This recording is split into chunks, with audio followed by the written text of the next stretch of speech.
Muy bien. Perfecto. Entonces ahora sí le pido a Luisina que empiece a compartir su pantalla. Y bueno, es un honor para mí presentar a nuestros dos speakers del día de hoy. Tenemos el gran orgullo de presentarlos y tenerlos con nosotros en este curso. Realmente van a aprender muchísimo con ambos. La doctora Luisina Bruno es especialista universitaria en medicina interna, oncología clínica y en genética y genómica en la Universidad de Buenos Aires y la Universidad Católica de San Antonio, España. Es jefa del área de oncología de oncogenética, genómica y medicina translacional del Instituto Alexander Fleming, es médica oncóloga de staff, Departamento de Oncología Clínica, Instituto Alexander Fleming, y médica responsable del consultorio de oncogenética en GEDIT. Luego tendremos la participación del doctor Carlos Barrios, muchos ya lo conocen. Carlos es director e investigador principal del Centro de Investigación en Oncología Clínica en el Hospital São Lucas, es director de la COG, que es el Grupo Latinoamericano de Investigación Clínica en Oncología, y es oncólogo del Oncoclínicas Group en Porto Alegre. Bueno, primero, muchas gracias por aceptar, por participar hoy y estar acá, y bueno, somos todo oídos, los escuchamos. Gracias. No, muchísimas gracias igual, Romina, a ustedes por la invitación. La verdad, un placer estar formando parte de este grupo. Y bueno, en honor al tiempo vamos a empezar con la presentación. Vamos a hablar de... no pasen las diapos. Algo ocurre. Vamos a hablar de los hallazgos incidentales germinales en estudios somáticos, con un enfoque pensado para el consultorio desde un punto de vista práctico. ¿Sí? Algo pasa que no estoy pudiendo pasar la presentación. Bueno, ahí está. La agenda es que vamos a hablar de conceptos generales del asesoramiento genético y cómo construir rápidamente un familigrama, cuáles son las guías internacionales para el testeo de alteraciones germinales, cuáles son las bases de datos en donde buscamos esas variantes o mutaciones germinales para ver su patogenicidad o no, cuál es el rol de la frecuencia alélica considerando los estudios somáticos y biopsia líquida, y vamos a analizar dos reportes, uno de Foundation somático, digamos, y uno de biopsia líquida. Entonces, para primer, digamos, abordaje, siempre recordar que hoy día consideramos que el cáncer es una enfermedad genética donde hay una alteración del material genético del individuo y se genera como concepto general, una desregulación entre la proliferación y la apoptosis. Eso puede estar básicamente asociado a alteraciones en la expresión, pero también a mutaciones específicas. Y esas mutaciones pueden ser somáticas, pero también pueden ser en un individuo con una base germinal. Hablamos de cáncer hereditario. Este es un concepto que es importante dejar bien claro, y es que no es que el cáncer se hereda, sino que lo que hablamos es de que hay un individuo que tiene una variante patogénica, que antes llamábamos mutaciones, hoy preferimos decir variantes patogénicas, que le otorgan una mayor chance de tener un cáncer respecto de la población en general, ¿sí? Es decir, esta es la base de susceptibilidad de esa persona. Y si uno sabe de esta situación de susceptibilidad, esa persona sana va a requerir un control más estricto, o es lo que llamamos prevención de alto riesgo. El asesoramiento genético en oncología es la disciplina que se encarga de ayudar en el proceso de comprender y adaptarse a las implicancias médicas, psicológicas, familiares y sociales de las mutaciones o variantes genéticas que tienen individuos y los predisponen a cáncer. Y lo que mide es, cuando se detecta una variante, lo que esta variante genera como probabilidad de ocurrencia de una patología, ¿no? Con el indicador de incidencia en esa persona respecto de la edad y en su grupo familiar comparado con población general. Se realiza a través de una consulta médica, que es una consulta médica muy extensa, porque lo que vamos a tratar de encontrar en esa persona y tener bien claros son los datos respecto de sus antecedentes personales, si los tiene, sus antecedentes familiares, que implica armar un árbol genealógico o genealogía, pedigrí, como quieran llamarlo, y tratar de estimar el riesgo de esa persona, hagamos o no un estudio molecular, valorar psicológico y emocionalmente a esa persona, si está en condiciones de poder atravesar este proceso, definir si hay necesidad o no de un estudio molecular y a quién, y siempre en cada consulta implica un proceso educacional, es decir, dar información para que el paciente tenga herramientas para actuar respecto de la prevención. El familigrama, muy rápido cómo se forma, pero básicamente recordar que los individuos se van a dibujar en un cuadradito si es un varón, un redondito si es una mujer, lo que hay que hacer es tratar de lograr hacer la familia en donde figuren 3 generaciones. Entonces empezamos primero a dibujar la persona que viene a la consulta, que para genética se llama probando o consultante, luego su cónyuge, los hijos, vamos a también anotar si hay hijos que fallecieron o abortos. Hacia los costados vamos a anotar a los hermanos, la hermandad, hacia arriba a los padres y vamos a tratar de llegar inclusive a los abuelos. Siempre que haya una persona afectada se va a pintar de un color y los no afectados no. Y cuando hay una persona fallecida va a estar tachado. ¿Sí? Entonces eso es básicamente lo que vamos a anotar. Y es importante que en oncología y en genética que podamos definir si tiene una etnia de riesgo, que en el caso de oncología muchas veces tiene que ver con situaciones geográficas o etnias de cierta particularidad que ahora vamos a hablar, y si hay consanguinidad o no, justamente para ver si es más riesgo la herencia autosómica recesiva. Existen guías internacionales que sugieren cuándo o a qué personas debemos evaluar y son varias, las más conocidas y que habitualmente nos ayudan mucho son las guías NCCN. Hoy vamos a hablar más respecto de mama, ovario, entonces hay también guías de sociedades internacionales como FIGO, la Sociedad de Ginecología Quirúrgica, ESMO, las guías NICE de Gran Bretaña y la Asociación Americana de Genetistas y Genómicos. Y en Latinoamérica tenemos no guías tan, digamos, detalladas, pero sí documentos y guías que sugieren, aunque no sea específicamente una política propia cubierta por el sistema de salud, pero sí que ayudan a identificar a estas personas. En Brasil, por ejemplo, están las guías nacionales de Brasil para asesoramiento genético y en el Instituto Nacional de Cáncer de Argentina existe un documento que es las pautas de detección y estudio de cáncer de mama de alto riesgo. Todas estas guías sugieren el estudio de pacientes pensando en la probabilidad pretest de que se encuentre una mutación y la utilidad respecto del cambio de conducta en esa persona y en su familia.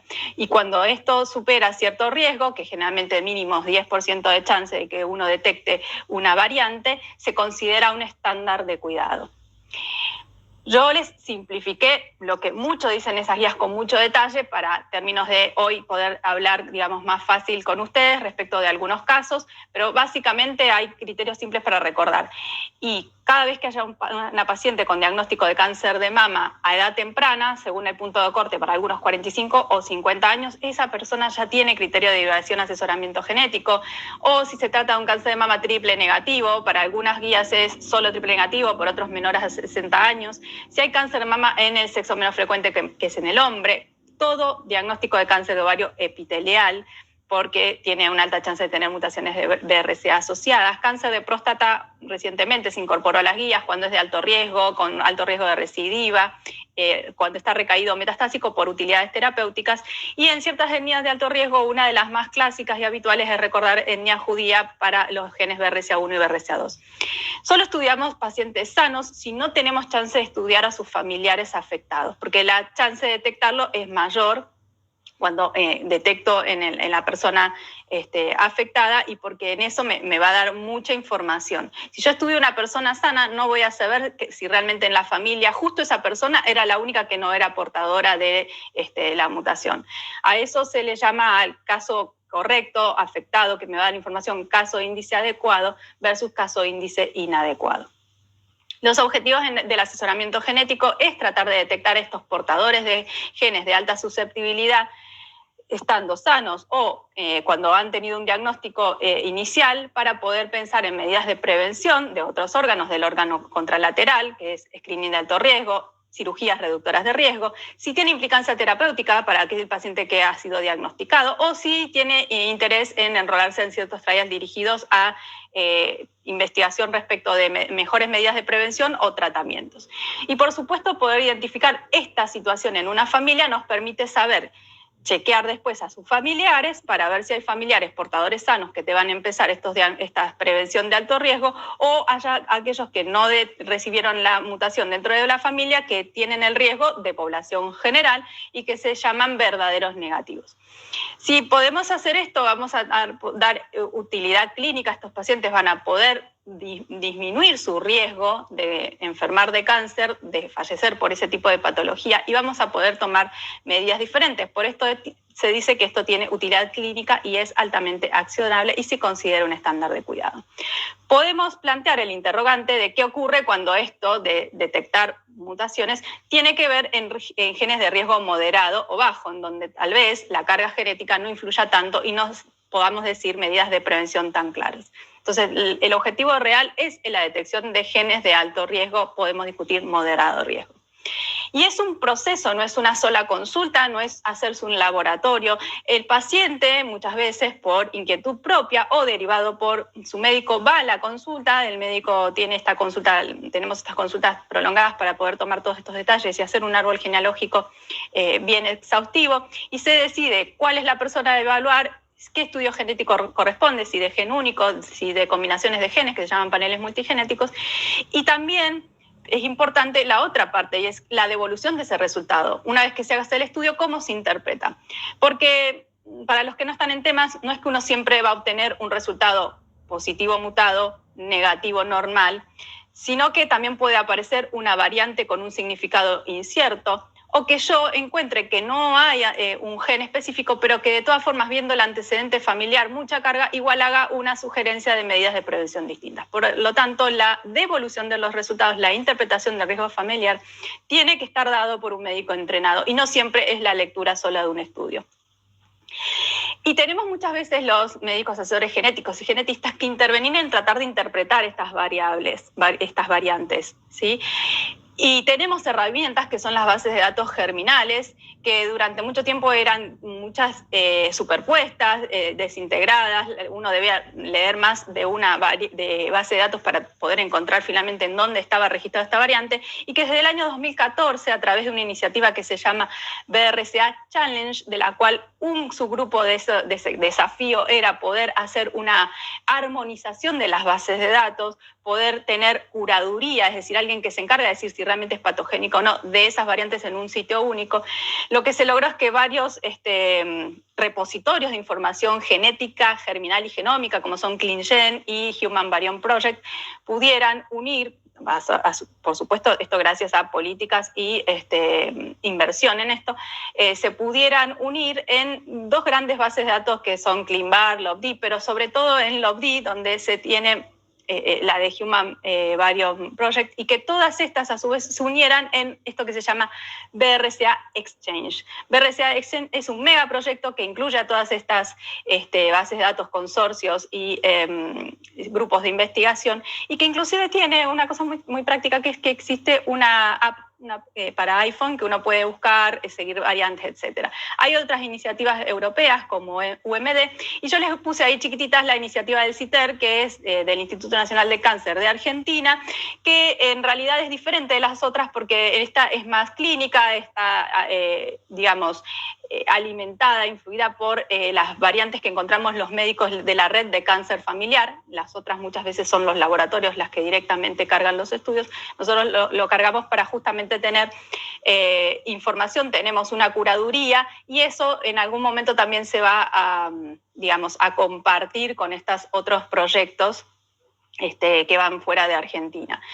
Y algunos se están ya compartiendo a través de Human Variome Project.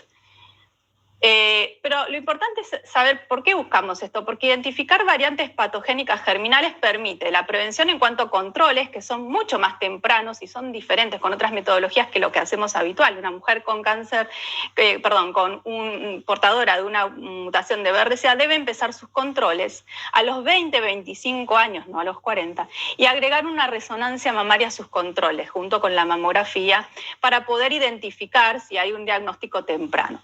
Se puede considerar también si esta paciente es, mejor dicho, si esta persona sana es portadora de una variante patogénica, las cirugías reductoras de riesgo, que incluyen las mastectomías reductoras de riesgo, la salpingoforectomía, y evitar en aquellos que dentro de una familia no sean portadores cirugías innecesarias. También cambios de estilo de vida y farmacoprevención es otra de las razones por la cual hacemos esto. Pero también hoy tenemos la oportunidad de de intervenir en cuanto a, o dar información para que los oncólogos puedan intervenir correctamente, los mastólogos, en considerar cuestiones terapéuticas. Si una paciente tiene un reciente diagnóstico y sabe de que es portadora de una mutación de BRCA, puede optar por una cirugía del tumor más la cirugía contralateral de la mama sana, en las mastectomías reductoras de riesgo. Hoy día, desde ASCO hace unas semanas, sabemos que pudieran algunas pacientes, si se logra la aprobación por FDA, después recibir IPARP como adyuvante, y en pacientes metastásicos está la opción de hacer tratamientos con IPARP si son BRCAs germinales mutadas. En cáncer de ovario, también para utilización en pacientes platinosensibles como mantenimiento, en próstata, en pacientes castración resistente, el estudio PROfound, en páncreas avanzado a través también de estudios de estrategias de mantenimiento también con IPARP. Una cosa que quiero comentarles es que para mama van a tener que pensar en evaluación germinal de las pacientes, pero para ovario y para próstata estaría validado la utilización de estudios somáticos. Por eso, justamente, es que hay un cambio de paradigma en cómo buscamos estos pacientes. Clásicamente, el modelo de arriba que recién les conté, surge de la sospecha médica del paciente, va a una consulta de asesoría genética, estudios genéticos, sirven para el paciente, para la familia, etc. Cuando un paciente tiene un diagnóstico, este camino puede ser un poco lento, ¿sí? Si bien se puede hacer, nosotros en nuestra institución tenemos un fast track, esos pacientes tienen turno rápido para que no estén demorando simplemente por los turnos, y también los estudios genéticos se hacen más rápido. Existe hoy una situación de querer dar información a estos pacientes lo más rápido posible. Y entonces el testeo a través de las biopsias tumorales pueden ser una estrategia. Por otro lado, porque puedo estudiar sin tener que depender de un servicio de asesoramiento genético. Yo voy a estudiar a 100 pacientes y muchos menos, alrededor de 5 o 10%, van a tener alguna mutación. Capaz que somática podemos decir un 15%, van a tener una mutación y algunos de esos van a ser germinales. Entonces, la gran pregunta es, ¿cómo hago para, cuando hago un estudio somático, encontrar esos pacientes que tengan implicancias germinales, que es el tema de hoy? ¿Sí? Una de las grandes preguntas que siempre hacen los oncólogos es, ¿pero tengo que mandar a todo? ¿Así es frecuente? ¿No es frecuente? Y la verdad que es bastante frecuente. Cuando se hacen estudios de paneles somáticos, se vieron que alrededor de un 12, a veces menos, 5, pero 12, 10%, había mutaciones. Y una de las cosas que se ve es que cuanto más abarcativo el panel, y por ejemplo, cuando uno lo que hace de estudio somático es exoma tumoral, ¿sí? O genoma tumoral, la chance de detección es mayor, ¿sí? Alrededor de los 12%. Y una cosa muy interesante, y es cuando es más habitual también, es cuando yo le sumo al estudio somático el estudio paralelo germinal, porque me permite mejor interpretar a esos pacientes. Entonces, el rédito diagnóstico aumenta si yo puedo unir las dos tecnologías y en el caso de un estudio más amplio, ¿sí? También aumentan las variantes, pero eso es algo que tienen que también evaluar con alguien entrenado, las variantes de significado incierto. Entonces, una cosa importante que se vieron en 2 ensayos muy prospectivos epidemiológicos, por ejemplo, el IMPACT que se hizo en el Memorial y el de la Universidad de Michigan, que se llama Mayon-Kosek, es que cuando uno estudiaba los tumores y tenía a su vez el dato de lo germinal, existía un número no menor, fíjense, 17-15% de pacientes con mutaciones germinales, ¿sí?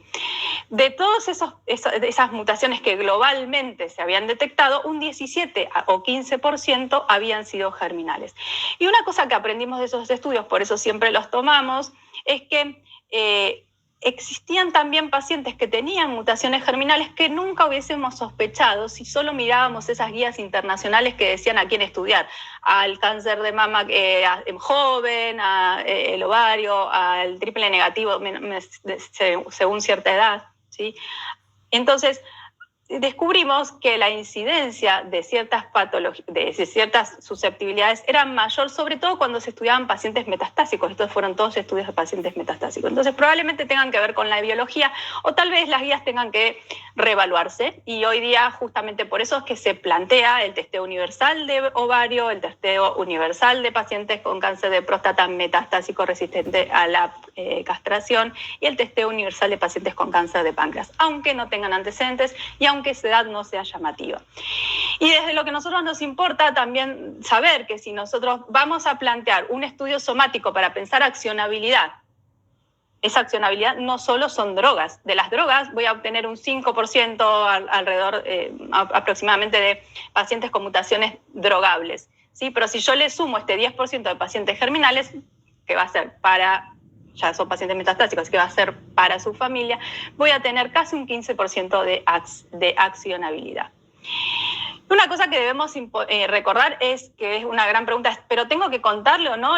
Encuentro un BRCA en un paciente con una patología somática, le digo todo este tema de la familia, etcétera, y la verdad es que sí. Primero, el laboratorio debe informar de ese hallazgo, no puede, en realidad, puede solo no informarle al paciente si el paciente específicamente dijo que no quería que le dieran información en el consentimiento informado de potenciales cuestiones germinales familiares, ¿sí? Pero si no, ya hay una sugerencia de la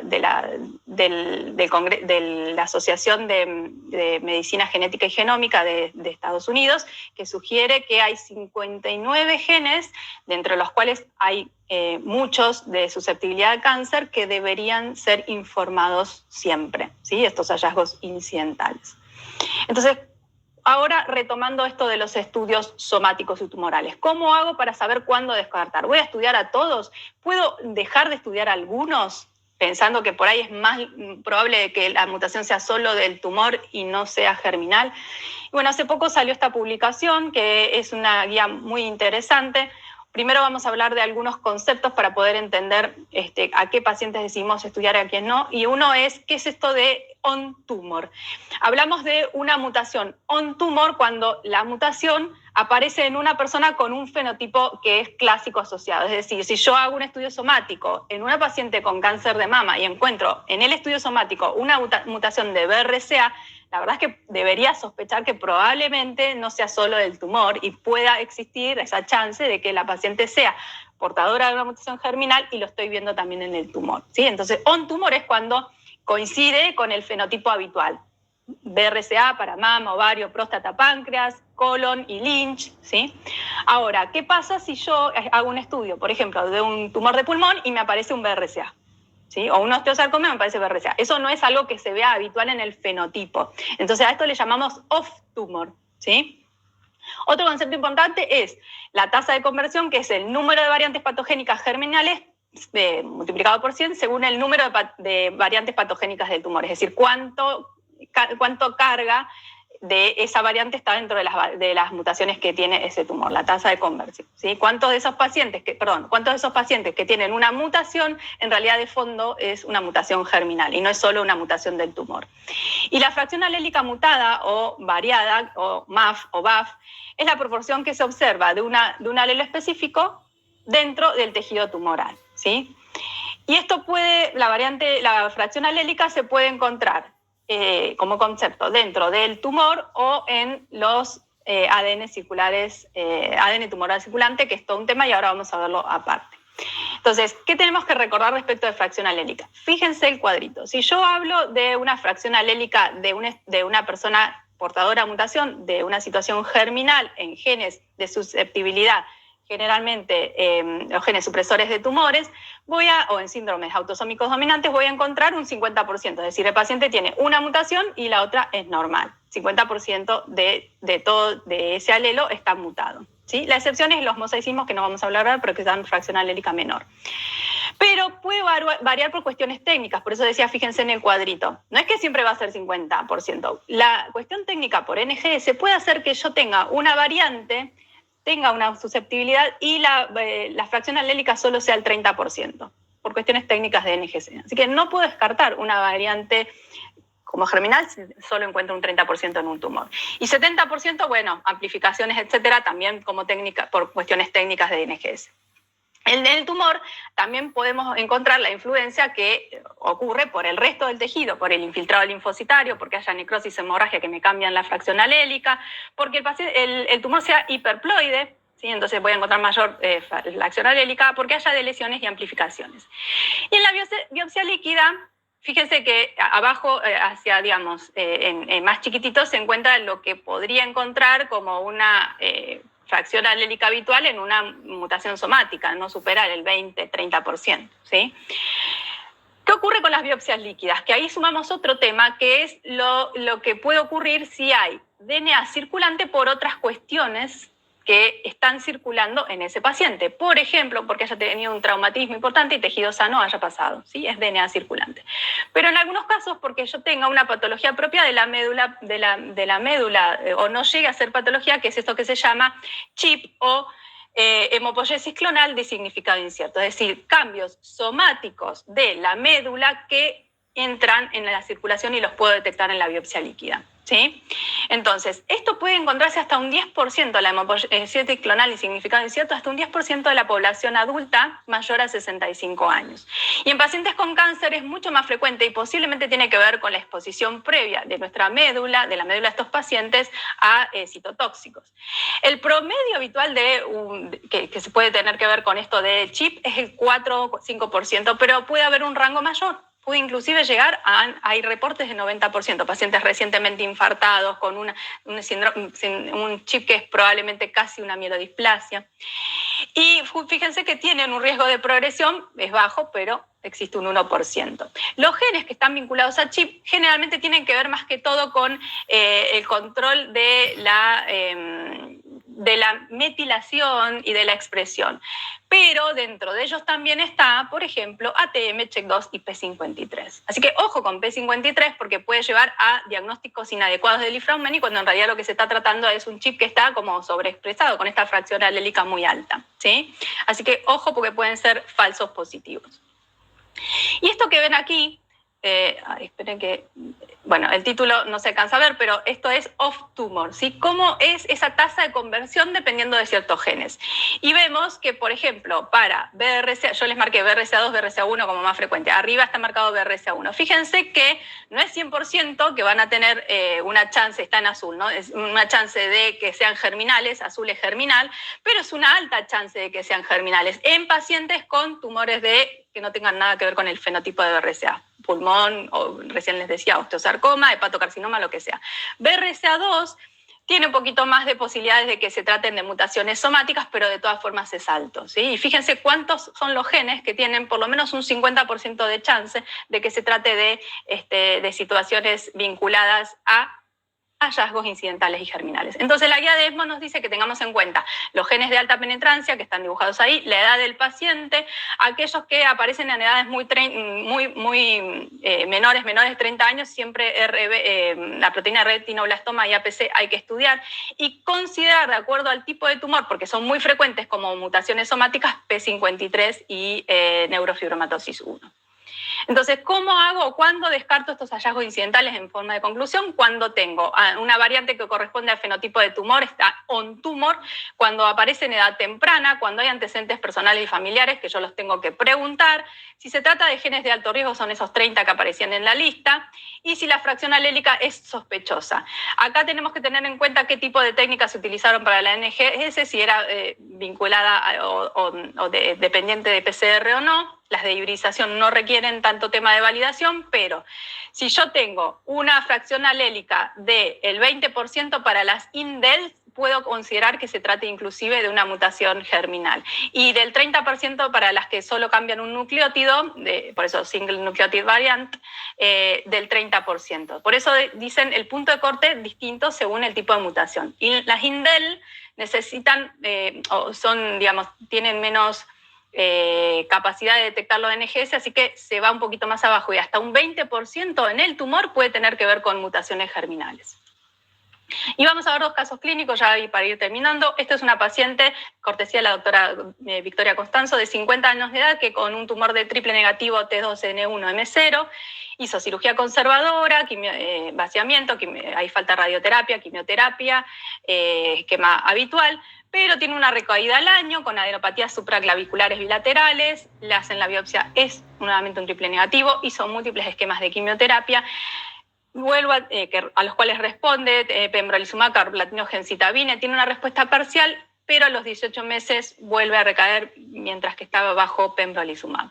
Tiene una progresión axilar, mediastinal, y se biopsia una adenopatía axilar, que es la que tenemos aquí en este reporte, ¿sí?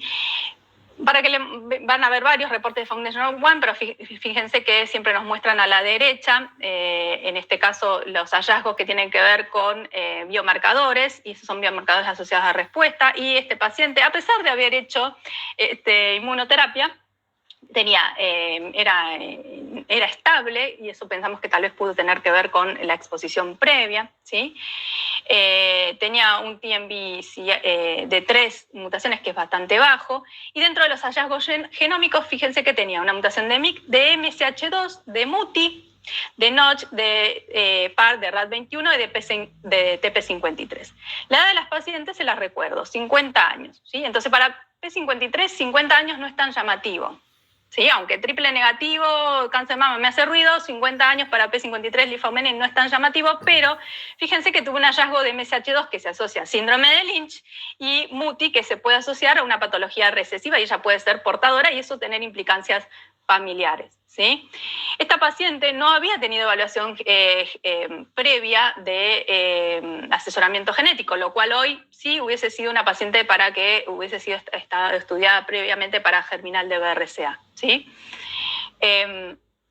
Entonces, en esta paciente interpretamos que sí, tiene un hallazgo incidental, que es esta mutación de MSH2, ¿sí? Que en este reporte que yo no les puse, pero tenía una fracción alélica del 30%, y que esto tiene implicancias familiares porque pudiera tratarse de un síndrome de Lynch, ¿sí? Entonces, hay una cosa importante, que justamente esta paciente tenía una duplicación, entonces tampoco puedo, y por eso los traje a este caso, no puedo confiar tanto en la fracción alélica si estoy hablando de una duplicación de exón, ¿sí? Y MIH tenía una fracción alélica muy alta, del 95%, la chance de ser germinal es alta, ¿sí? Aunque se encuentre off-tumor, ¿no? Estamos hablando cáncer de mama en genes que tienen que ver con cáncer de colon. Así que bueno, esta paciente era importante que se considerara a posteriori la derivación de asesoramiento genético para definir si lo que estamos viendo es solo del tumor o pudiera tener que ver con mutaciones germinales. Y una cosa importante que tenemos que tener en cuenta es lo que les conté. Foundation One no es un estudio somático que esté totalmente diseñado para encontrar todas las mutaciones germinales. Por eso, si yo tengo una paciente con un triple negativo que no encuentro nada en Foundation One que tenga que ver con BRCA, no puedo descartarla a esta paciente y decirle que no tiene mutaciones BRCA, ¿sí? Y eso es algo muy importante y es, este estudio somático no reemplaza un estudio germinal de panel como corresponde. Así que esta fue la sugerencia para la paciente, derivar a AGO, hacer el familigrama, hacer el panel multigenético germinal, ver los antecedentes y que por lo menos incluyan genes de mama, ovario y colon. Y el segundo caso es una biopsia líquida. Esta paciente fue paciente del doctor Petracci, tiene 38 años, tuvo cáncer de mama, receptor hormonal positivo, HER2 negativo, también estadio 2 con axila positiva, hizo también tratamiento clásico y tuvo una recaída al tercer año intratamoxifeno que requirió metastasectomía hepática, hizo radiofrecuencia, hizo varios tratamientos sistémicos.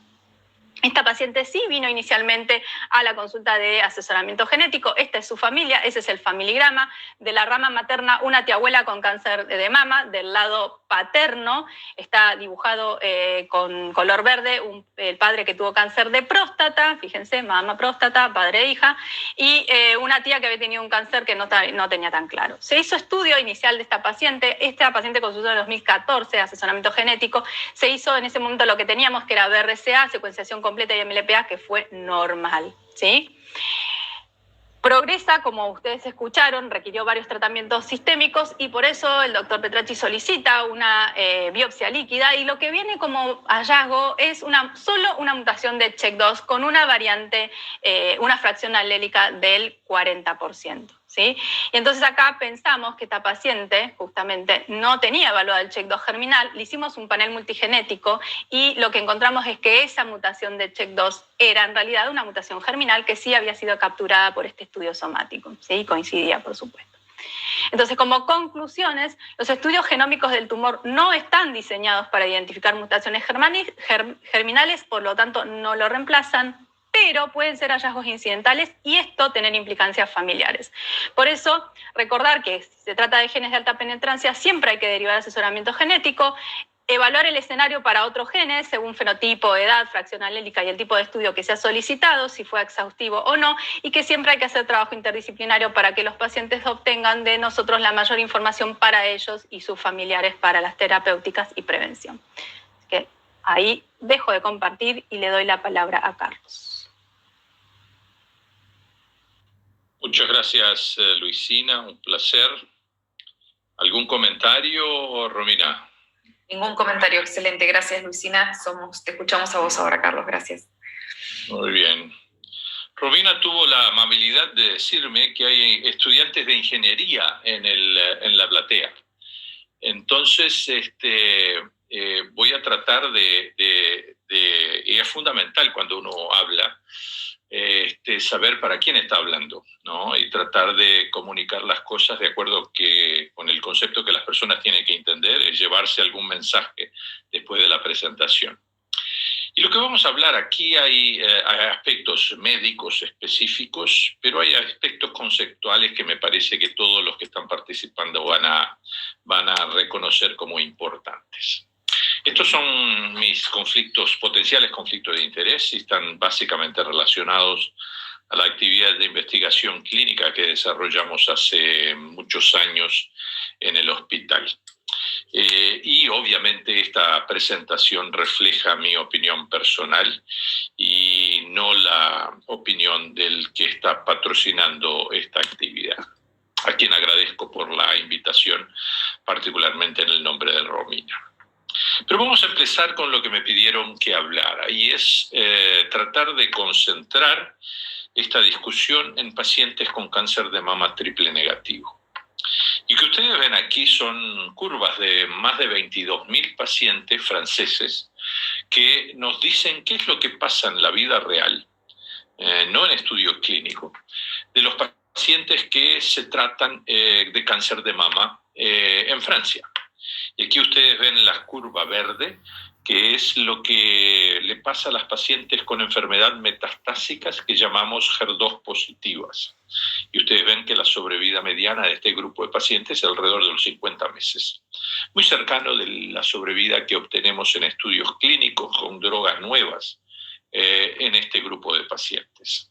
Es un buen resultado y está mejorando probablemente a medida que nuevas drogas son introducidas.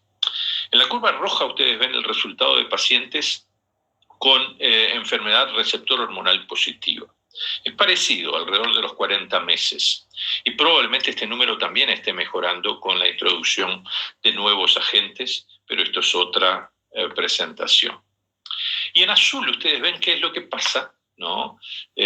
Con las pacientes con enfermedad de triple negativa. Sí, seguramente todo el mundo se da cuenta que hay necesidad absolutamente fantástica de mejorar estos resultados. Es obviamente importante que estos resultados mejoren y están alrededor de los 14 meses de sobrevida mediana para una enfermedad metastásica. Estos números no son exclusividad de Francia y si ustedes ven los resultados, estos son resultados brasileños que publicamos en San Antonio o presentamos en San Antonio hace algunos años, y ustedes ven que la enfermedad luminal en la curva verde y curva azul, muy parecida a los resultados de Francia, ¿no? Alrededor de los 40 meses.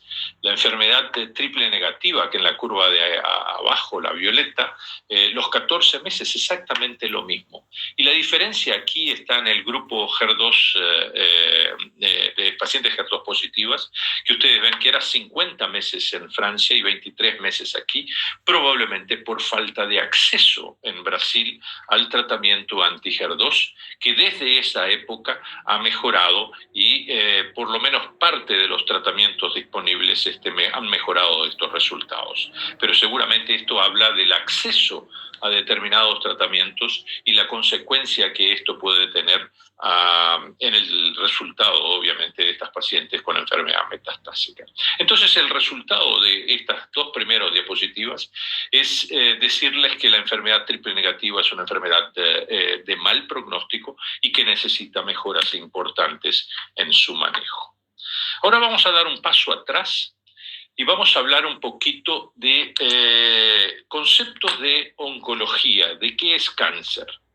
Y quiero compartir con ustedes algunas cosas que tal vez puedan cambiarles un poco la manera de mirar lo que puede ser un tumor.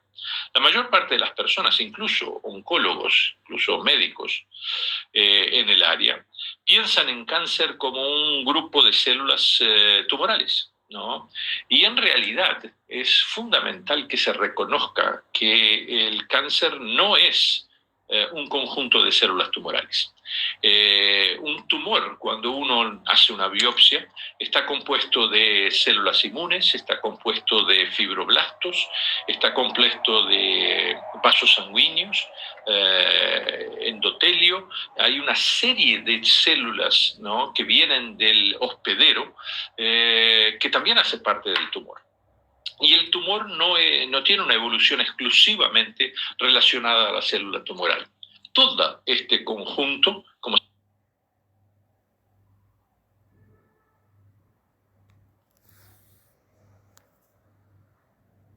fuera condicionada con participación de todas estas células. Entonces es fundamental entender que lo que le pasa al tumor es probablemente consecuencia del conjunto de células que hacen parte de lo que llamamos un tumor o un cáncer específico. Y la evolución es una evolución conjunta. En este sentido, aparte de entender que hay una heterogeneidad celular con componentes distintos cuando hablamos de un tumor específico, es fundamental entender dos otros conceptos que me parecen muy importantes. El primero es de heterogeneidad espacial.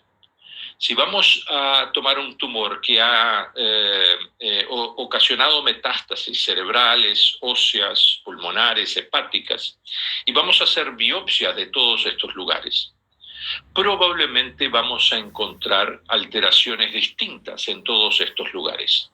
Es decir, hay una heterogeneidad espacial. El tumor primario tiene una determinada estructura y la metástasis que sucede en el hueso, en el hígado, en el pulmón, puede tener características distintas. Entonces, esta heterogeneidad espacial es muy importante. La otra heterogeneidad, que tal vez sea más importante para lo que estamos conversando ahora y para lo que va a modificarse en el futuro de la oncología, es la heterogeneidad temporal. Porque uno eventualmente empieza a tratar un tumor aquí en la mitad del diapositivo, ¿no?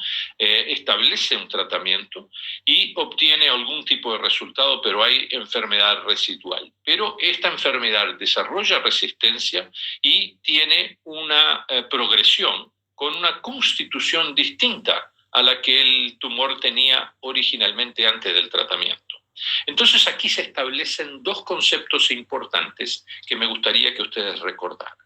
El primero es que hay una progresión natural del tumor simplemente por instabilidad genética que todos nosotros sabemos, ¿no?, que es una característica una de las varias características que el cáncer tiene. Los genes alterados que la doctora Luisina les estaba hablando al principio, ¿no?, en general, ¿no?, son genes que dejan que el reparo del DNA no sea perfecto, y esto establece que exista una mayor chance de acumular alteraciones genéticas, y esta instabilidad hace que surjan simplemente por el pasar del tiempo nuevas alteraciones genéticas que pueden modificar el perfil molecular de un determinado tumor. Entonces, la progresión natural es un elemento que hace con que el tumor cambie a lo largo del tiempo. El segundo concepto que me parece fundamental es que cuando hacemos un tratamiento, como está demostrado en el diapositivo, establecemos una presión a aquella célula, así como le damos un antibiótico a una bacteria que puede desarrollar resistencia y cambiar. En una célula tumoral le hacemos un tratamiento que hace con que aquella célula, en busca de sobrevivencia, se modifique del punto de vista molecular o del punto de vista químico y eventualmente desarrolle una célula que termina siendo resistente. Entonces, desde el punto de vista práctico, es fundamental entender, y este es el mensaje del diapositivo, que el cáncer cambia a lo largo del tiempo. Y estos son los dos elementos más importantes que justifican esto.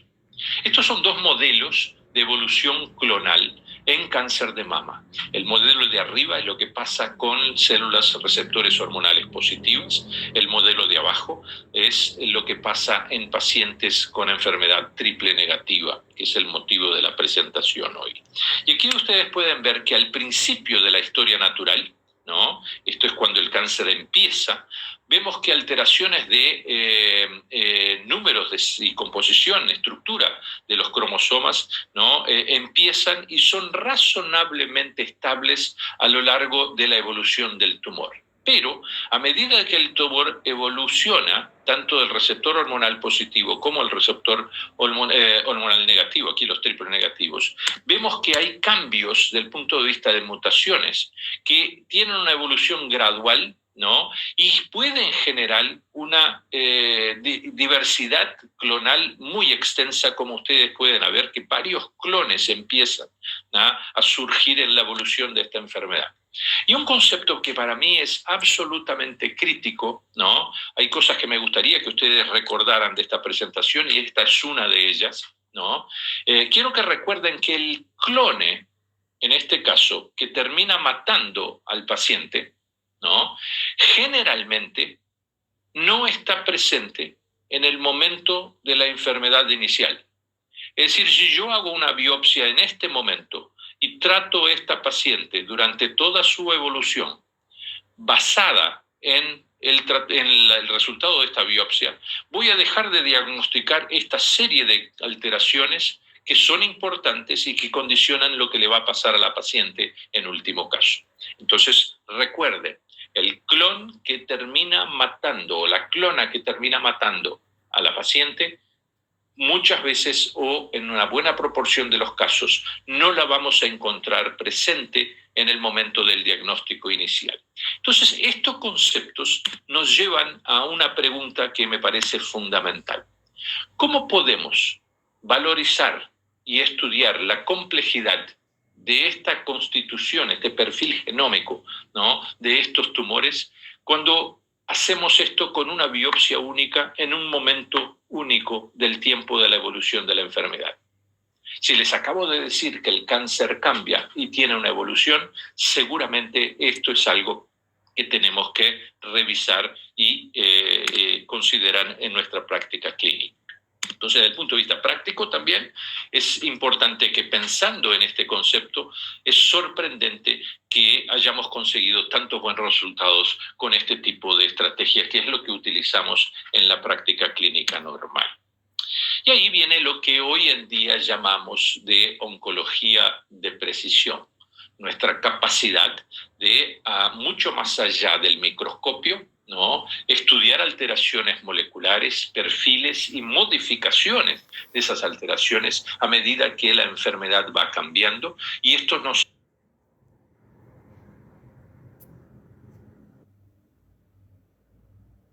ha permitido identificar subgrupos de pacientes distintos y al mismo tiempo, ¿no? estudiando alteraciones moleculares, diseñar tratamientos que sean específicos para cada una de estas alteraciones. Y sin detenerme en absolutamente ninguno de estos puntos, ustedes vean que esta evolución, ¿no? desde el descubrimiento de los receptores de estrógeno, de HER2 y varios otros focos específicos como EGFR, BRAF y en TRAC más recientemente, PDL1, ¿no? y otras alteraciones importantes en el histórico de lo que llamamos hoy de medicina personalizada, ¿no? que todo está, digamos así, con la base de lo que es el desarrollo tecnológico. A medida que empezamos a tener la capacidad técnica de estudiar estas alteraciones moleculares, y es importante como una resalva, que no necesariamente todas las respuestas están en los genes, ¿no? La estructura genética no necesariamente nos va a dar todas las respuestas, pero seguramente nos da mucho más respuestas que simplemente el microscopio. Entonces, desde el punto de vista práctico, ustedes ven aquí todos los tests que se han desarrollado, ¿no? en este sentido, y obviamente lo que vamos a hablar hoy es de la aplicabilidad práctica clínica de este tipo de tecnología en nuestra capacidad de cuidar a nuestros pacientes. Esto simplemente para que ustedes vean de una publicación reciente en Nature, donde se establece una estrategia de desarrollo, ¿no?, de lo que es la medicina personalizada y cómo vamos a evolucionar en el tiempo desarrollando más drogas y básicamente o entendiendo mejor la enfermedad. Ustedes ven que hay un conjunto de informaciones de estudios clínicos que tienen por base toda una serie de gamas de informaciones, ¿no?, y evidencias del mundo real, ¿no?, asociados a cosas analíticas y las cosas tecnológicas, como estamos conversando, ¿no?, que eventualmente en conjunto nos van a llevar adelante. Esto está quedando cada vez más complejo. Hay participación de varias áreas específicas, ¿no? El estudiante de ingeniería que nos está escuchando, seguramente la bioinformática, ¿no?, y otras áreas paralelas van a tener una función extremadamente importante y tienen hoy una función extremadamente importante en este tipo de proceso.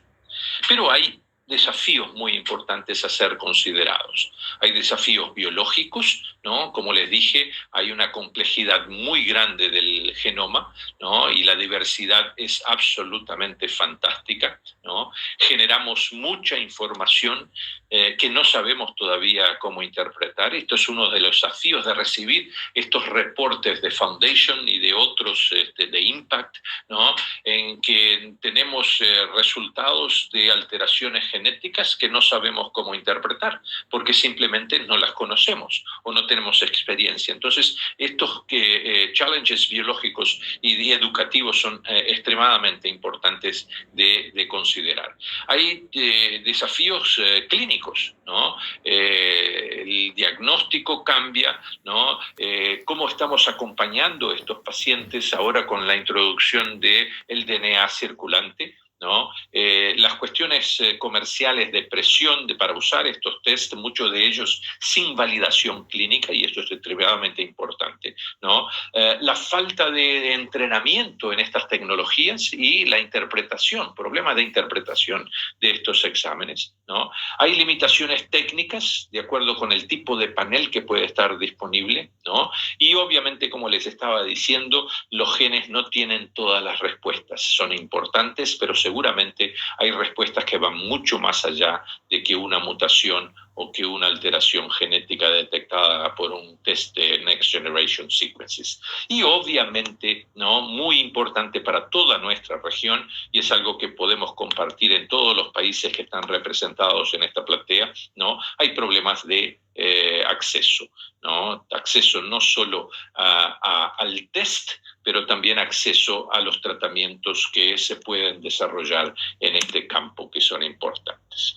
Y parte de las cuestiones de acceso aquí están reflejadas en este mapa reciente, donde ustedes ven de dónde salen los estudios que tienen informaciones de perfil genético, ¿no? Y ustedes ven que hay una disparidad absolutamente clara y reconocible, y ustedes ven las regiones, ¿no?, donde Japón, Europa y Estados Unidos, donde se concentran la mayor parte de las informaciones. Entonces generan la mayor parte de las informaciones, ¿no?, que hoy se conocen. Y obviamente aspectos de diferencias étnicas se tienen que llevar en cuenta en relación a lo que se tiene que generar en este sentido. Y obviamente la pregunta fundamental en relación a Next Generation Sequencing está en el hecho de que, por ser una tecnología incorporada recientemente en el área clínica específica del manejo de pacientes, ¿no?, puede identificar alteraciones que son accionables, como decía Luisina, que nos hacen cambiar el tratamiento que estamos recomendando a una determinada paciente, ¿no?, y que puede sí detectar cosas que son extremadamente importantes. Ella nos dio varios ejemplos, pero la pregunta es, ¿debe, ¿no?, el secuenciamiento de nueva generación, ¿no?, sustituir otras tecnologías o eventualmente situaciones como en cáncer de pulmón, por ejemplo, donde hacemos varios tests al mismo tiempo de otra naturaleza. Entonces, esta es una pregunta importante, ¿no?, que espero que después de esta presentación ustedes la tengan un poco más clara. Pero antes de seguir, me gustaría que en esta parte de la presentación, ¿no?, ustedes reconocieran lo que para mí va a ser algo absolutamente revolucionario en los próximos años. Yo creo que el análisis del DNA circulante, ¿no?, DNA tumoral circulante, ¿no?, en un test de sangre que todavía, en mi opinión, está en evolución, está mejorando el test, ¿no?, la naturaleza del test, cómo se hace y la capacidad de detectar alteraciones, ¿no? Y aunque no llegue a ser un test perfecto, seguramente va a revolucionar la manera con que manejamos cáncer de una forma general. Y quiero que recuerden, no voy a detallar todo lo que está escrito en el diapositivo, quiero que lo recuerden lo que les dije al principio.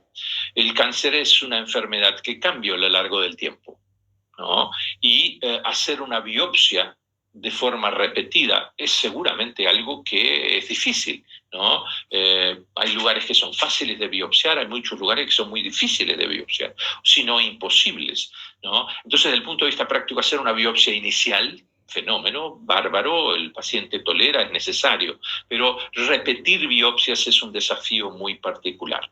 Y esta es una solución, ¿no?, que nos va a ayudar a acompañar este cambio que puede suceder, ¿no?, en la evolución de un tumor, porque el DNA tumoral circulante debe reflejar en la mayor parte de los casos las alteraciones moleculares que pueden estar sucediendo, ¿no?, en diferentes sitios metastáticos y en el tumor primario. Entonces, creo que a medida que estudiemos más esta tecnología, yo creo que va a cambiar muchas cosas de la forma con que las hacemos hoy en este momento. Y quiero recomendarles este paper de un español, el doctor Colomer, que fue publicado el año pasado y que aborda de forma muy práctica, les recomiendo este manuscrito, ¿no?, aborda de forma muy práctica lo que es el Next Generation Sequencing, y la pregunta que se hacen es cuándo se pide un test como este en este momento. Entonces, eso es importante para no exagerar y hacer el test en situaciones donde el test no nos puede ayudar. ¿Y dónde no nos puede ayudar?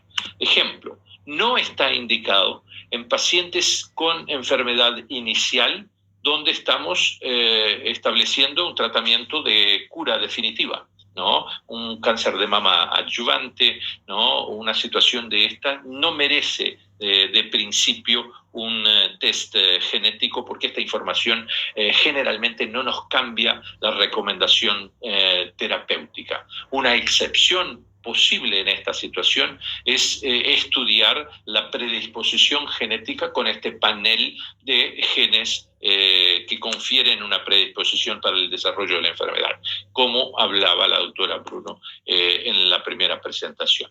También no está indicado del otro lado del espectro hacer este tipo de test en pacientes que están con una performance muy mala, tienen una expectativa de vida muy corta, ¿no? La posibilidad que el resultado de un test de Next Generation Sequencing nos ayude en este otro lado del espectro es absolutamente muy pequeña o nula. Entonces, no se recomienda que sea hecho en estas dos partes del espectro de la evolución del paciente con cáncer. Ahora, por ejemplo, en pacientes con cáncer de pulmón, donde la identificación de marcadores moleculares es fundamental para decidir el tratamiento inicial, seguramente todos los pacientes con cáncer de pulmón deben ser testados. Esta es la recomendación internacional. Seguramente en pacientes que tienen tumores raros, donde muchas veces puede haber una alteración molecular que sea driver y al mismo tiempo un blanco terapéutico importante, lo que pueden ayudarnos a manejar este paciente de forma mucho más racional e inteligente. Obviamente también en pacientes que están en estudios clínicos. La recomendación de hacer esto como parte de un estudio clínico es fundamental, que nos ayuda a entender no solo las resistencias que los pacientes desarrollan a medida que son tratados, pero también aquellos pacientes que responden de forma excepcional, ¿no? No solo tenemos que ver los fracasos, ¿no? El desarrollo, la resistencia, pero también estudiar aquellos pacientes que tienen una muy buena respuesta, para saber qué tipo de característica molecular podemos identificar que se asocia a una buena respuesta. Entonces, recuerden este estudio, este paper, esto nos ayuda en este sentido.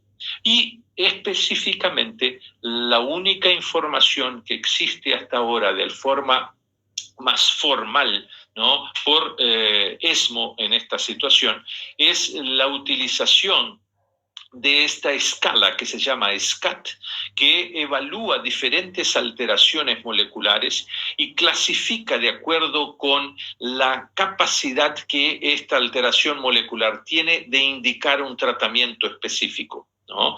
Entonces hay alteraciones de grado 1 en que la droga y la alteración molecular son asociados y esto tiene que ser administrado porque cambia el pronóstico del paciente, y alteraciones que eventualmente se están estudiando en este momento. Entonces de SCAT 1, 2, 3, 4, 5, ¿no? Eventualmente hay una escala que nos ayuda a valorar, ¿no?, cuál es la importancia que una determinada alteración molecular tiene. Y utilizando esta escala que fue establecida por experts internacionales, y aquí quiero destacar al doctor Rodrigo Ditzman, que es brasileño, estaba en Valdebrón hace poco tiempo y ahora es responsable por nuestro departamento de nuestro laboratorio de biología molecular en San Pablo, el OSEI Precision Medicine, que eventualmente participó de este estudio y participó de estas guías de recomendaciones. Rodrigo está aquí también, donde este grupo de experts de ESPON, utilizando la escala de SCAT, recomienda cuáles son los tumores metastásicos donde el uso de Next Generation Sequencing está justificado. Les recomiendo este estudio también, les ayuda mucho, ¿no?, a saber cómo manejar este tipo de situación. Y aquí ustedes tienen un pequeño resumen, ¿no? Estas son las recomendaciones de ESMO para este test, ¿no?, y que rutinariamente recomienda que sea hecho en cáncer de pulmón, cáncer de próstata, cáncer de ovario y colangiocarcinoma.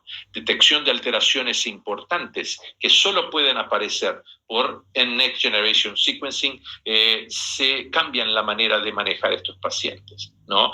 De preferencia, ¿no?, recomiendan paneles de grandes paneles, ¿no? Obviamente por ser más prácticos y traer más información, ¿no?, de una forma más, en tiempo más adecuado, ¿no? Y de acuerdo con el estudio Keynote 158, utilizando el inmunoterápico pembrolizumab, es recomendado también para testar TMB, ¿no?, Tumor Mutation Burden, en cáncer cervical, tumores neuroendocrinos, ¿no?, tumores de glándulas salivares, tiroide y cáncer de vulva, ¿no? Otras alteraciones específicamente en lo que eventualmente estamos discutiendo hoy no están como prioridad. Y obviamente lo que falta aquí en esta presentación es cáncer de mama. Entonces, cáncer de mama no está dentro de las prioridades de acuerdo con este panel de ESMO. Lo que no significa que no se pueda hacer. El panel reconoce, ¿no?, que en la relación de un paciente y de un médico se puede decidir en determinado momento, ¿no?, considerando las cuestiones de costo y de acceso, ¿no?, que este panel se puede realizar, ¿no?, y que tiene una perspectiva pequeña de traer un resultado que puede cambiar el manejo de una determinada paciente. Entonces esto se levanta como una posibilidad en esta situación. Y antes de seguir, quiero dejar un otro concepto que me parece extremadamente importante para la práctica clínica. Y es el concepto de que ya está claramente documentado que hay una gran mayoría de los pacientes, aproximadamente 60-70% de los pacientes, que cuando presentados con esta tecnología, cuando presentados con la posibilidad de hacer el test, imagínense, 60-70%, estos pacientes establecen una falsa expectativa en relación al resultado y generalmente, ¿no?, hacen una over expectativa, ¿no? Crean una falsa expectativa positiva de que este resultado realmente les va a cambiar el tratamiento. Entonces hay que tener mucho cuidado con esto, porque la posibilidad que estos exámenes realmente nos muestren algo que sea accionable, como Luisina estaba diciendo, es una posibilidad todavía muy pequeña con lo que conocemos hoy. Obviamente el panel reconoce que toda la actividad de investigación tiene que contener y tiene que considerar, ¿no? Estudiar el perfil molecular, y esta es la mejor manera. En cáncer de mama, aquí ustedes tienen las alteraciones que son reconocidas, SCAT1 a 3, ¿no? Obviamente alteraciones de HER2, particularmente las amplificaciones que conocemos en inmunohistoquímica, y mutaciones son importantes que suceden alrededor de 4% de los pacientes. PIK3CA seguramente nos ayuda en una situación más avanzada, ¿no? En pacientes receptores hormonales positivos. BRCA1 y BRCA2 seguramente importante, y después de la presentación del estudio Olimpia, como Luisina estaba hablando, seguramente va a ser una discusión de las próximas semanas, y es algo que realmente tiene un impacto no solo en el tratamiento, pero también tiene un impacto en el que hacemos quirúrgicamente, y fundamentalmente tiene un impacto en la familia de los pacientes. Yo creo que hablamos muy poco fuera del área de los geneticistas, ¿no? Del impacto que conocer una mutación de este tipo tiene en los pacientes que no tienen cáncer y que tienen que ser acompañados de una forma distinta. Entonces, tenemos que valorizar cada vez más este tipo de información. Y obviamente en TRAC, ESR1, PTEN y otras alteraciones menos frecuentes que eventualmente se han identificado en cáncer de mama. Esto es simplemente para hablar de Olimpia, que acabé de mencionarlo, y creo y espero que el hecho que Olimpia se presente y va a ser probablemente aprobado por el FDA, ¿no? Nos lleve a estudiar de forma mucho más intensa y de mucho más correcta estas pacientes con cáncer de mama. No estoy promulgando, no estoy estimulando que todo el mundo tiene que ser foco de un test, pero seguramente tenemos que testear mucho más de lo que estamos haciendo hoy en día. ¿Para dónde vamos? Vamos a cada vez más complejidad, cada vez más informaciones, ¿no? Y manejar todo esto va a ser cada vez más difícil, ¿no? Importante reconocer, como dije durante la presentación, que mutación genética o el gene no es toda la respuesta, ¿no? Y que es solo una dimensión de lo que puede ser cáncer y de lo que condiciona el comportamiento de una célula cancerosa, ¿no? Estamos hablando hoy en día de firmas mutacionales, ¿no? Que probablemente nos den mucho más información, pero las tenemos que traer un poco más a la práctica clínica para saber cómo utilizarla. Proteómicas, metabolómicas, farmacogenómicas, ¿no? Una serie de otras alteraciones y probablemente perfiles interactivos donde combinamos todas esas informaciones, ¿no? Que van a ser fundamentales. Y desde el punto de vista práctico puse aquí al final, ¿no? El análisis del DNA circulante, que seguramente va a mejorar en mucho la forma de que acompañamos a los pacientes con cáncer de una forma general. Y como mensajes finales, 2 diapositivos, ¿no? Fundamental reconocer que no hay ningún test que sea perfecto, ¿no? El test de NGS no es un test perfecto y tiene sus problemas, como mencionamos. Hay problemas de interpretación, genera mucha información que no podemos interpretar de forma adecuada.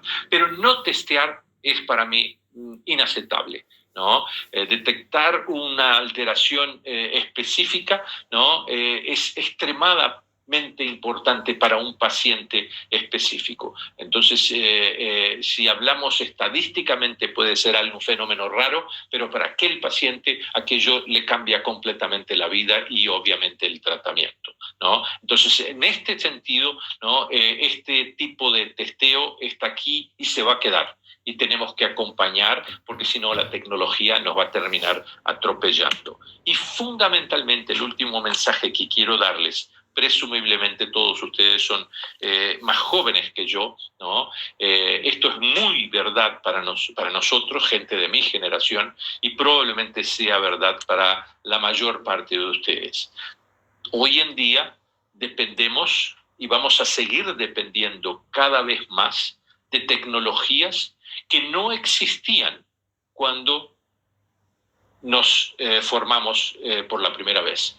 Cuando yo me recibí en 1979, fíjense, más de 40 años atrás, ¿no? Estas cosas absolutamente no existían. Y el otro día estaba conversando con un colega y les estaba diciendo que probablemente, ¿no? 80 o 90% de las cosas que utilizamos hoy en día para tratar a los pacientes, ¿no? Las aprendimos después de la facultad y probablemente en los últimos 20 años.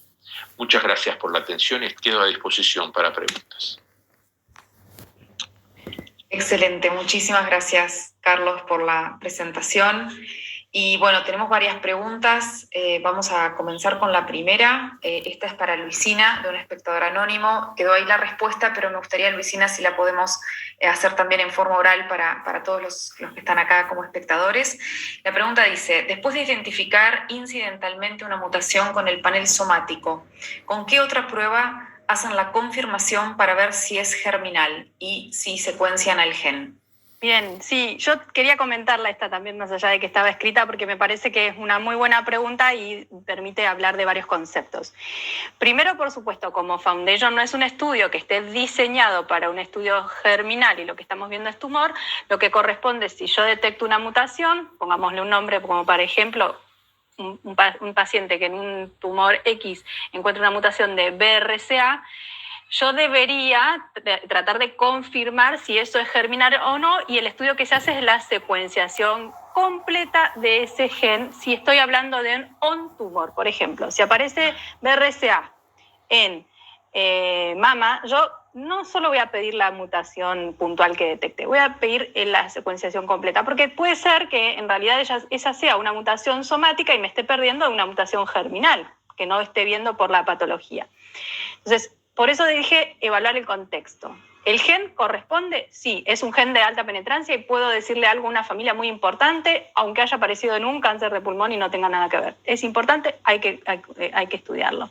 Hay que estudiar la secuenciación en sangre germinal y debería estudiar si está on tumor, es decir, con fenotipo, entonces hablemos de mama, ovario, próstata, páncreas, el estudio del gen completo. Pero además, ¿qué pasa? Si yo estoy evaluando en un on-tumor, por ahí me planteo diagnósticos diferenciales. Entonces, capaz que no solo tendría que haber estudiado BRCA, porque yo el asesoramiento germinal me iba a plantear diagnósticos diferenciales que Foundation tampoco está diseñado para decirme todas esas sospechas diagnósticas germinales que tengo. Entonces, muchas veces terminamos pidiendo panel genético germinal en los pacientes que tengan algún síndrome identificado y que cumplan criterios. Si está off-tumor, pudiera solo evaluar esa mutación sola, ¿sí? Es decir, si aparece en un glioblastoma o un BRCA y no tengo ningún antecedente familiar, es un paciente de 70 años, le puedo estudiar solo la mutación por técnica de NGS germinal en sangre. Así que esa era la aclaración que quería hacer respecto a esta pregunta. Perfecto. Bueno, están llegando ahí en el chat, los pueden ver ustedes, un montón de felicitaciones por sus excelentes presentaciones. Otra pregunta de otro espectador anónimo para ambos. En la Variant Allele Frequency en el estudio de Foundation, indirectamente, ¿nos podría guiar hacia una alteración germinal sabiendo que no discrimina entre una alteración germinal y una somática? Claro, es una guía, justamente es eso. Puedo yo darle cierto peso, pero no es definitivo. Es decir, no puedo adjudicar que seguro va a ser germinal porque lo veo en un 90%, que sería muy raro porque ya excede, ¿no? Y que lo veo en 50%, entonces seguramente es un autosómico dominante heterocigota y es una variante. No, por cuestiones técnicas y por cuestiones, fíjense que les comenté, también una amplificación del gen o una hiperploidía del gen en el tumor me puede dar una falsa fracción alélica muy alta, ¿sí? Entonces, es orientativo, sí, pero no es definitivo y con eso tendré que pensar otras cosas para ver si voy a estudiarlo o no. Fíjense que la guía de ESMO no solo evalúa la fracción alélica, sino la edad del paciente, qué gen estamos hablando, etc. Cristina, tengo una pregunta. ¿No sería razonable esperar que en la evolución de estos tests se hagan las dos cosas al mismo tiempo? Sí, yo cuando conté de los dos, a propósito les conté de las dos experiencias, de una del Memorial con el estudio Impact y la otra del Michigan My Oncostec, porque estos son estudios que se llaman de tumor normal, que creo que al castellano están mal traducidos, porque tendrían que ser de tumor germinal, porque normal, germinal puede ser una mutación, a eso voy. Entonces, del tumor y lo germinal. Son estudios pareados y paralelos. Lo que ocurre es que son hoy día muy caros, porque ya un test de una sola cosa es caro. Imagínense la duplicación de los gastos, y hasta ahora esos fueron 2 estudios que se han hecho en research, no es accesible hoy. Pero creo que sí, creo que lo más probable es que nos ocurra 2 cosas. Una, que tal vez hayamos en la secuencialidad de la evaluación de un paciente, capaz que, como yo les conté, un paciente triple negativo no tiene que llegar a ser metastásica. Seguramente la vamos a estudiar al diagnóstico, hoy estamos hablando del Olimpia, etcétera, etcétera. Entonces, en algún momento de la evolución del paciente vamos a tener su información germinal, y capaz que en otro momento, en el estadio metastásico, vamos a tener el estudio del tumor, o si un paciente debuta metastásico o nosotros recién lo conocemos y nunca se estudió lo germinal, le pidamos las 2 cosas al mismo tiempo.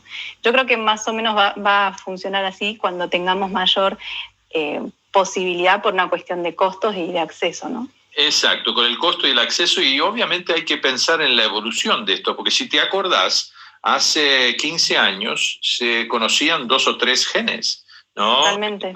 El panel era muy reducido. Hoy en día el panel de Invite tiene 80, 100, 120 genes. Entonces, desde el punto de vista práctico, el conocimiento tiene una evolución, y para acompañarlo, me parece que lo que se va a hacer, se va a tener que examinar todo, y va a quedar más difícil todavía la interpretación de estas cosas. Yo creo que somos, digamos, afortunados por estar viviendo esto, y por algo decidimos también, hemos elegido esta carrera, por estar viviendo estos cambios de paradigmas frecuentes.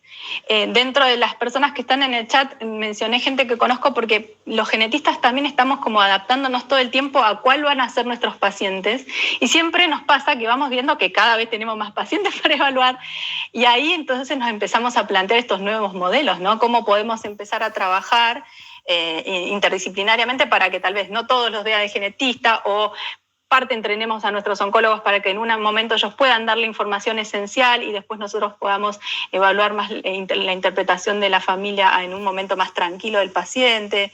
Estamos viendo cambios de paradigma, yo diría, anualmente, ¿no? En ASCO uno encuentra cosas muy interesantes todos los años. Y los oncólogos, yo creo, en general, por lo menos en Brasil, y imagino que no sea distinto en otros países de América Latina, todavía no incorporaron la necesidad de pensar en la predisposición genética, y la necesidad de la consulta, y la necesidad de hacer el testeo, ¿no? Esto no se ha incorporado. El porcentaje de oncólogos que encamina pacientes, que refiere pacientes para este tipo de evaluación, ¿no?, es absolutamente mínimo. Entonces, así como hay una evolución del punto de vista de ustedes, hay una necesidad importante de educación en el ámbito de oncólogo, ¿no?, para que encamine y refiera más pacientes, ¿no?, que pasan, porque uno se preocupa con el tratamiento del cáncer y se olvida de todos otros aspectos que son extremadamente importantes.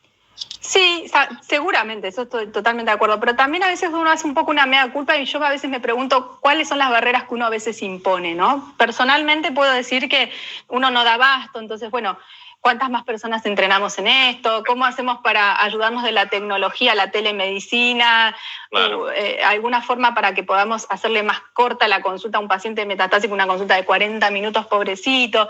Bueno, una serie de cosas que tenemos que empezar también nosotros a ser creativos, sin dejar de ser médicos, científicos y preocupados por la salud de nuestros pacientes, y buscar el contexto adecuado, ¿no? Pero creo que también hay parte de alguna barrera, no solo de... Porque digo, a veces hasta surge mucho más de los pacientes que de los médicos, y hasta que nos ubican a veces nos dicen, no, me costó, bueno, el turno, vamos a tratar de ver cómo podemos hacerlo mejor. Pero sí.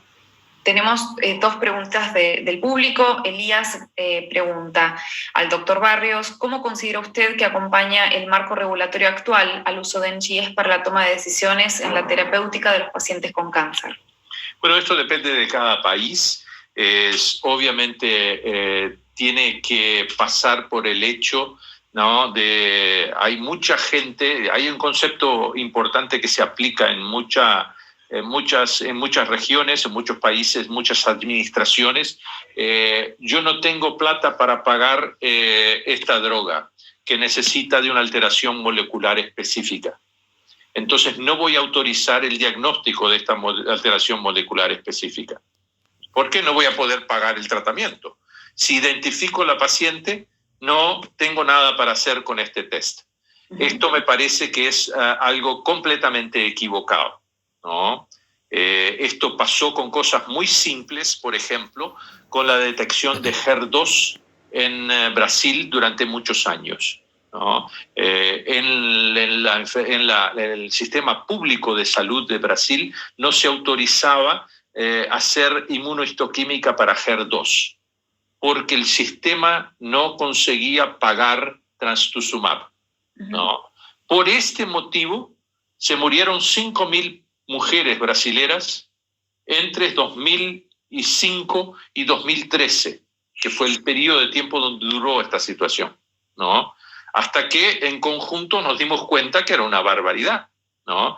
Entonces, para mí, el razonamiento más importante es que si hacemos el diagnóstico, vamos a crear el problema y ahí nos vamos a preocupar en encontrar una solución, ¿no? Si el problema es dinero, si el problema es acceso, ¿no? Entonces, desde el punto de vista de NGS, el problema es muy parecido en este sentido, ¿no? Entonces, el marco regulatorio seguramente tiene que considerar estudios que realmente identifiquen valor en la realización del test y que cambien la historia natural de determinadas enfermedades. Y obviamente esto complejo, ¿no? Necesita la participación de la industria farmacéutica, de los seguros de salud, de la población, de las sociedades médicas, del gobierno, ¿no? Es algo que se tiene que resolver en conjunto. Pero mi sugerencia es que seguramente hacer el test es algo que va a ser el principio para que esto se resuelva. Excelente. Bueno, justo en esta línea de preguntas, otro espectador anónimo dice, si desde tu perspectiva, Carlos, ¿cuándo crees que empieza a utilizarse los paneles amplios en forma masiva, paneles de NGS, en más patologías y si en algún punto vamos a necesitar esos paneles amplios en estadios tempranos? La respuesta es sí, no sé cuándo va a suceder, ¿no? Las dos preguntas, seguramente eso hace parte de la evolución y para los que tenemos un poco más de edad y tenemos la oportunidad de ver lo que pasó en el pasado, vamos a tomar cáncer de pulmón, que es un ejemplo mucho más práctico, ¿no? En estas situaciones. Sé que ustedes van a discutir cáncer de pulmón si ya no lo discutieron. En el año 2000, hace 20 años, cáncer de pulmón se trataba con una biopsia que el patólogo decía era cáncer de pulmón y todos los pacientes se trataban exactamente igual. No había ninguna diferencia y se hacía un doblete de platina a todos los pacientes que tenían enfermedad metastásica. Esto hace 20 años. Hoy no se puede tratar a un paciente con cáncer de pulmón sin tener un test genético, una alteración molecular, elegir, tiene un BRAF, tiene un RET, tiene un MET, tiene un EGFR, ¿no? Hay alteraciones moleculares que son fundamentales para el manejo de los pacientes hoy. Y la mortalidad por cáncer de pulmón ha disminuido básicamente porque hemos hecho cada vez más un mejor diagnóstico. Y haciendo el diagnóstico tratamos a los pacientes mejor. Entonces, creo que si esto pasó en los últimos 20 años, creo que en los próximos 10 años, ¿no? Vamos a hacer cada vez más NGS y vamos a tener más posibilidades de tratar subgrupos de pacientes cada vez menores. Excelente. Otra pregunta de Miguel Andrade, dice muy claro todo, una consulta para ambos expositores, hablando de educación. ¿Cómo educamos al oncólogo que en países de la TAM la dificultad está en el acceso a diagnóstico y a terapias y a veces lo mantiene en una posición cómoda. ¿Cómo salimos de esa comodidad? Educación, educación, educación. Hay que poner la situación arriba de la mesa, ¿no? Y yo lo que les digo a todos los oncólogos es que cada vez más tenemos que mirar a cada paciente que vemos, cada uno de los pacientes que vemos, y nos tenemos que hacer la pregunta individualmente, en silencio: ¿qué es lo que esta paciente tiene de diferente que me ayuda a tratarla de una forma que no es convencional? ¿No? Yo me tengo que hacer esta pregunta para tratar de mejorar el resultado, porque si seguimos haciendo lo que siempre hicimos, no vamos a llegar a ningún lugar distinto. Entonces, desde el punto de vista práctico, ¿no?, hacerme esta pregunta es fundamental. Y la educación es algo que hoy en día cada vez está más fácil, ¿no? El acceso a la información es prácticamente instantáneo y universal. Entonces es más una cuestión de que tenemos que llegar al oncólogo que trata al paciente en la comunidad y hacer con que él primero sepa, ¿no?, esta información, tenga la información, cambie su manera de hacer las cosas, ¿no? Esto significa educación, y obviamente después abordar todos los temas del acceso que, como les dije, es extremadamente importante. Muy bien. Tenemos otra pregunta de Benjamín García. Dice, en su experiencia, ¿cuál es el impacto de realizar estudios de farmacogenética para evaluar efectos adversos a quimioterapia como parte del estudio inicial del paciente oncológico? Pregunta muy importante, y estamos patinando en esto. No hay estudios importantes, y así como cada tumor es distinto, cada paciente es distinto.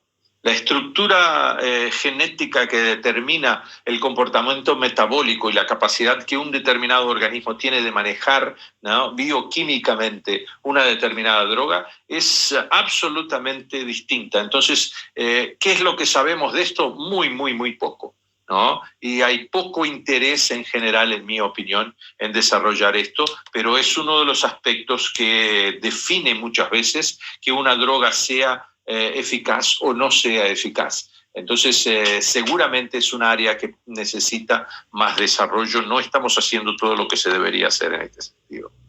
Bien. Posiblemente una ayuda para eso, que creo que, tomando algunas de las palabras que recién Carlos comentaba, me parece que uno de los grandes problemas de la farmacogenómica y farmacogenética tiene que ver con que no hay tanto registro, digamos. Uno registra sobrevida, recaída, y nunca está bien registrada la toxicidad extrema que puede ocurrir, por ejemplo, más allá de que también, como mencionó Carlos, la eficacia, ¿no? Porque uno piensa la eficacia de una droga y la asume como por ahí otras mutaciones coexistentes, etcétera, y no solo la farmacogenómica, pero en toxicidad hay vidas que se han perdido en adyuvancia en algunos tumores, y eso no quedan tan registradas.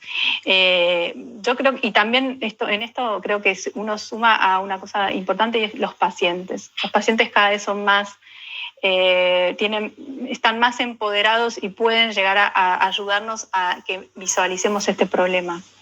Que por supuesto esa toxicidad es, digamos, sufrimiento para el paciente y sufrimiento tóxico desde otro punto, que es de los gastos en internaciones, pérdidas por medicaciones coadyuvantes, pacientes que no pueden ir a trabajar, etcétera, etcétera. Así que me parece que hay que empezar a registrarlo mejor. Luisina, estamos tratando de desarrollar un app, ¿no?, en el celular, que eventualmente ayuda durante el tratamiento a que el paciente mismo registre sus manifestaciones en casa. Y este app tiene la ventaja no solo de facilitarle la vida al paciente en este sentido, educarlo, pero va a quedar registrado. Totalmente. ¿No? Es que las tecnologías no son solo para la biología, como vos mencionaste. Entonces, desde el punto de vista práctico, no va a quedar así. El paciente vuelve a las 3 semanas y el médico escribe que tuvo tal cosa. No, esto probablemente es una décima parte de lo que le pasó al paciente durante las 3 semanas. Si el paciente registra, todo eso va a quedar registrado. Entonces, aquello que hablaba del volumen de informaciones, ¿no? Y ahí podemos empezar tal vez a identificar padrones que nos ayuden a identificar situaciones que necesitan de intervención. Excelente. La última, ¿qué porcentaje de los estudios somáticos con indicación de estudio actualmente generan datos accionables clínicamente? Hay varios estudios que apuntan para esto, ¿no? Y esto es variable, ¿no? Luisina mostró algunas informaciones en este sentido. Mi impresión, hace unos 10 años, 7 años tal vez 10, los primeros 50 pacientes que yo envié para Foundation Medicine, ¿no? Tuve 10% de accionabilidad, ¿no? Y esto varía del tipo de tumor. En aquel momento, en cáncer de pulmón, por ejemplo, era 28% de accionabilidad, ¿no? Entonces, depende qué tipo de tumor, y hoy en día las cosas cambiaron. Pero en general, si uno tiene que decir algo, yo creo que el número está por alrededor de los 10-15% de los resultados tienen la capacidad de cambiar algo. Entonces, por eso es importantísimo que cuando se envía el test, cuando se discute con el paciente, cuando el paciente hace la inversión para pagar este test muchas veces, es importante no generar falsas expectativas. Aquello que el paciente queda con una expectativa que esto le va a cambiar la vida, y en realidad las chances que esto suceda hoy en día son reducidas. Excelente, muy buen mensaje. Bueno, gracias a los dos nuevamente por haber participado. Muchísimas gracias, excelentes las presentaciones, tienen un montón de felicitaciones en el chat. Y a los espectadores, a los espectadores los invitamos mañana. Justo, Carlos, mencionabas a Rodrigo Dienzman, mañana lo tenemos de speaker, así que mira qué justo. Rodrigo está absolutamente fantástico. Están conectados. Una figura fantástica. Sí, vamos a mañana a aprender un poco más. Así que bueno, gracias a todos, que tengan muy buenas noches, que descansen y nos vemos mañana a la mañana. Muchas gracias, Romina, que tengan buenas noches. Chao. Adiós, gracias, Carlos. Adiós.